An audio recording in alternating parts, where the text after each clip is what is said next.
Annabel Lee by Edgar Allan Poe. It was many and many a year ago, in a kingdom by the sea, that a maiden there lived whom you may know by the name of Annabel Lee. And this maiden she lived with no other thought than to love and be loved by me. I was a child, and she was a child, in this kingdom by the sea. But we loved with a love that was more than a love, I and my Annabel Lee, with a love that the wingèd seraphs of heaven coveted her and me.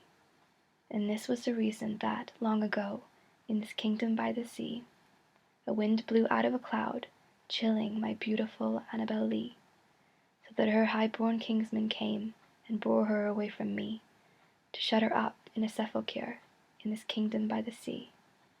The angels, not half so happy in heaven, went envying her and me. Yes, that was the reason, as all men know, in this kingdom by the sea, that the wind came out of the cloud by night, chilling and killing my Annabel Lee.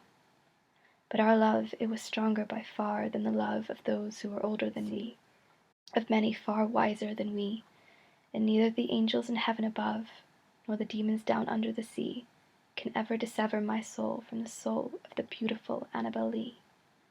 For the moon never beams without bringing me dreams of the beautiful Annabel Lee, and the stars never rise but I feel the bright eyes of the beautiful Annabel Lee, and so, all the night tide, I lie down by the side of my darling, my life and my bride, in her sepulchre there by the sea, in her tomb by the sounding sea.